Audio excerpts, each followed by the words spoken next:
बहुत से बच्चे जो है ना एग्जाम को एकदम जिंदगी मान लेता है, समझ रहे हैं, जिंदगी का सवाल होता है एग्जाम में फेल होना, मतलब समझ रहे हैं कितना बड़ा नुकसान दाग लगता है। तो इसीलिए बहुत से बच्चे सीरियस होते हैं एग्जाम को लेकर। ट्रिक जानने के बाद आप खुद कहेंगे क्या बात है सर, क्या बात, ये बात है। हेलो स्टूडेंट, ये वीडियो मोस्ट इंपॉर्टेंट होने जा रहे हैं। यहाँ पे आपको हम बताएंगे कि जो छात्र कुछ कुछ पढ़े हैं और जो छात्र कुछ नहीं पढ़े हैं, जी हाँ, आप दोनों के लिए ये वीडियो मोस्ट इंपॉर्टेंट है, चाहे आप 10th क्लास में हैं या फिर 12th क्लास में हैं। यहाँ पे आपको हम बताएंगे कि आपको यहाँ पे एग्जाम में जो है ना कॉपी लिखते समय आपको दो चालाकी करना है। जी हाँ, आपको दो होशियारी करना है, दो चालाकी करना है। हाँ, दो चालाकी करना है, दो होशियारी करना है, दो काम करना है, ज्यादा नहीं, बस इतना ही, ज्यादा नहीं।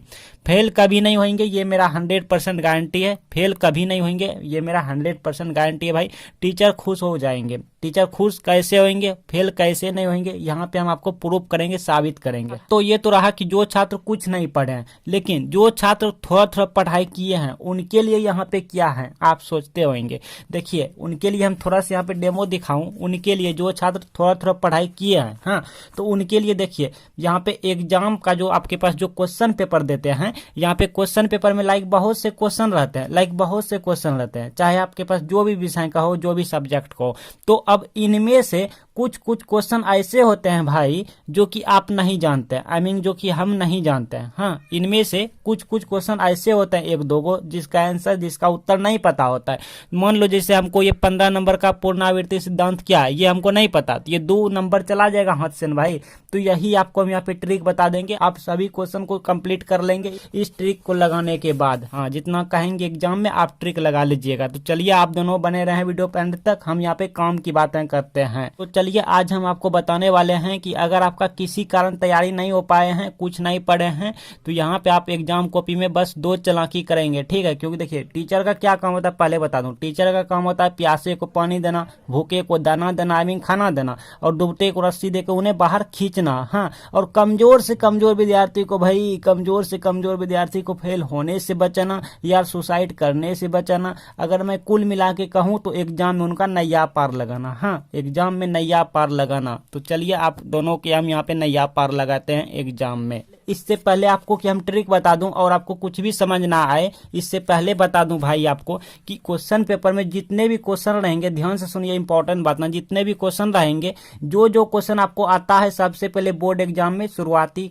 पेज में उन्हीं को लिख देंगे। मान लो जैसे हमको 10 आता है, 11 नहीं आता, 12 आता है, और 14, 15, 13 ये सब नहीं आता, 16 आता है। तो जो जो आपको आता है ना सबसे पहले उनको लिख देंगे। हाँ, अब कहेंगे सर हमने तो कुछ भी पढ़ाई नहीं किया। तो देखिए, अगर आप कुछ भी पढ़ाई नहीं किया है ना, फिर भी एक क्वेश्चन पेपर में कोई तो ऐसा क्वेश्चन होगा ना भाई जिसका आप आंसर जानते होंगे, या फिर आप कुछ कुछ पढ़ाई किए हैं तो एक दो क्वेश्चन तो ऐसा होगा ही जिसका कि आप उत्तर आसानी से दे पाएंगे, मतलब दे सकते हैं।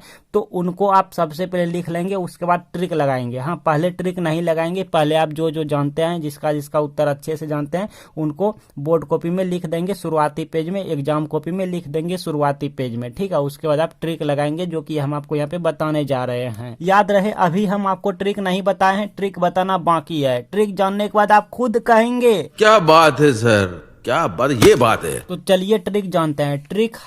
ट्रिक है नंबर 1 में कि आंसर अपने आप याद आना। जी हाँ, मान लीजिए एग्जाम पेपर में यहाँ पे जो क्वेश्चन है, क्वेश्चन में मान लीजिए ये सब का आंसर अपने आप याद आते जाए और हम लिखते जाए तो कितना अच्छा होगा। हाँ, जो कि विद्यार्थी को यही नहीं पता होता है। देखिए, पास होने के लिए आपको सिर्फ क्या होना चाहिए, पास होने के लिए आपको ना इस सब का उत्तर अच्छे से याद होनी चाहिए, और तो और आपका हैंड राइटिंग अच्छे होनी चाहिए। बस यही दो चीज मायने रखते हैं, जो कि यहाँ पे ट्रिक में हम बताएंगे कि आंसर अपने आप याद कैसे आएंगे एग्जाम में। हाँ, कि बहुत से बच्चे क्या होते हैं, भूल जाते हैं या तो पढ़ाई ही नहीं करते हैं। मान लो आप जो पढ़ाई नहीं किया है, जैसे मान लो लाइक आपके पास कोई भी क्वेश्चन जैसे DNA बहुरूपता आप नहीं जानते हैं, फिर भी आंसर याद आएंगे एग्जाम में, तो सोचो कितना अच्छा होगा। और नंबर 2 में लिखावट यानी हैंड राइटिंग सुंदर अट्रैक्टिव कैसे होंगे। मानते हैं भाई कि अभी आपका हैंड राइटिंग बहुत खराब है, अच्छा नहीं है, या अच्छी है हैंड राइटिंग तो और अच्छी बात है, बट बहुत का स्टूडेंट का मैंने भी देखा हैंड राइटिंग अच्छा नहीं होता है। तो एग्जाम में हैंड राइटिंग कैसे अच्छा हुए, हाँ, एग्जाम में मायने रखता है। अभी आपका हैंड राइटिंग अच्छा हो या ना हो कोई फर्क नहीं पड़ने वाला,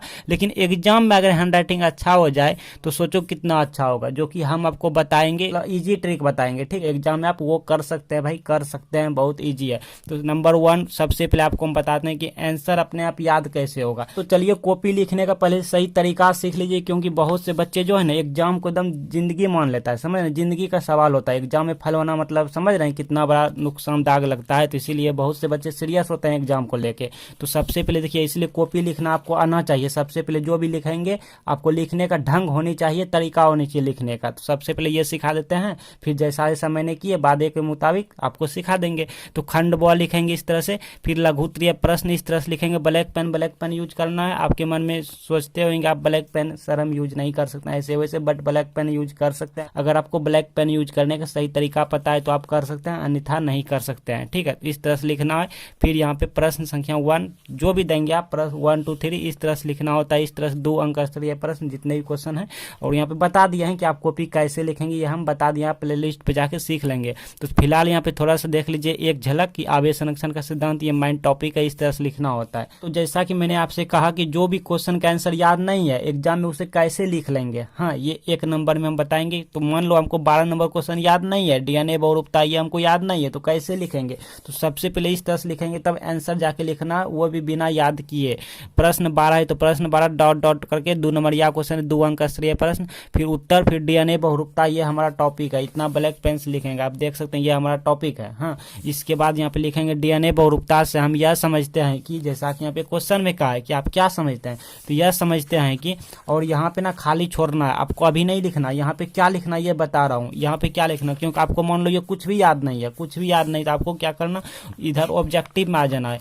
ऑब्जेक्टिव में अगर क्वेश्चन में ऑब्जेक्टिव ना रहे तो ये भी बताऊंगा इलाज। तो डीएनए बहुरूपता टॉपिक है, तो डीएनए रिलेटेड आपको कुछ भी अगर याद है, अगर कुछ भी याद है तो यहाँ पे लिख देंगे, और वो भी याद नहीं है तो ऑब्जेक्टिव में डीएनए संबंधित कोई प्रश्न खोजेंगे, कोई प्रश्न खोजेंगे। जैसे देखिए ये मिला, विशिष्ट स्थलों पर डीएनए को काटने वाले एंजाइम को क्या कहते हैं, तो यहाँ पे पूरे लिख देंगे यहाँ से यहाँ तक, लेकिन क्या की जगह पे ये 4 ऑप्शन में से किसी एक को रख देंगे। एग्जामिनर को भी नहीं पता होता है ऑब्जेक्टिव, क्योंकि ये OMR पे चेक होता है। ठीक है, हाँ, किसी को रख देंगे, और भी इतना से कम नहीं चलेगा, 1 लाइन से कम नहीं चलेगा, और हम खोजेंगे, मिल जाए तो ठीक है, और ना मिले तब और बताएंगे। ठीक, देखिए एक और यहाँ पे मिल गया, डीएनए में नाइट्रोजनीकरण क्षार एक साथ किस बंधन से जुड़े होते हैं, तो किस के जगह पे ये 4 में से किसी एक को रख देंगे। ठीक है, और यहाँ से यहाँ तक लिख देंगे, यहाँ पे लिखना है, यहाँ पे लिखना है। ठीक है, यहाँ पे लिखना है, और लास्ट में लिख देंगे, तो इसे ही डीएनए बहुरूपता कहते हैं। अब ये ब्लैक पेन से लिखना है क्योंकि ये मेन टॉपिक है। ठीक है, तो और लास्ट में एंड इस तरह से कर देंगे। अब आप कहेंगे अगर ऑब्जेक्टिव में ना मिलता तो डीएनए रिलेटेड, तो आप किसी दूसरे क्वेश्चन का आंसर यहाँ पे बीच में लिख सकते हैं, या तो आप डीएनए रिलेटेड अगर आपको कुछ भी याद है, जैसे डीएनए फिंगरप्रिंट क्या होता है, डीएनए का महत्वपूर्ण, डीएनए संरचना के बारे में कुछ आप जानते हैं, तो यहाँ पे लिख देंगे इसी से रिलेटेड। और फिर जब आप आगे लिखेंगे क्वेश्चन, तो यहाँ पे 2-3 लाइन यहाँ पे गैप रखेंगे। ठीक है, तब अगला प्रश्न का उत्तर यहाँ पे लिखेंगे। ट्रिक नंबर 2 था कि हैंडराइटिंग अट्रैक्टिव कैसे हो, तो देखिए इसके लिए आपको जैसे आप लिखते हैं वैसे ही लिखेंगे, लेकिन लिखावट में क्या करना है कि जितने भी आप वर्ड लिखेंगे, जितने भी शब्द लिखेंगे, उसको 1 पेन की दूरी पे लिखना है। ठीक है, थोड़ा स्पेस दे दे के लिखना है, फोल लिखना है, थोड़ा दूरी पे लिखना है, डिस्टेंस बना जैसे आवेश और को के बीच देखिए 1 पेन की दूरी है, को और ना के बीच 1 पेन की दूरी है, ना और तो के बीच 1 पेन की दूरी है, तो और उत्पन्न के बीच 1 पेन की दूरी है। तो अगर आप ऐसे करके एग्जाम में लिखते हैं तो आपका हैंडराइटिंग अट्रैक्टिव एंड सुंदर दिखने लगेंगे। अगर विश्वास ना हो तो आप एक बार अभी लिख के देखें, आपका हैंडराइटिंग अच्छे लगने लगेंगे। तो अगर आपको मैथ में कुछ नहीं आता, फिजिक्स में कुछ नहीं आता, केमिस्ट्री में कुछ नहीं आता, हिंदी पेपर में कुछ नहीं आता, भाई इंग्लिश में कुछ नहीं आता, तो यहाँ पे प्लेलिस्ट आ रहे हैं, आप इस प्लेलिस्ट में जाके सब वीडियोज को बारी बारी से देख लीजिए।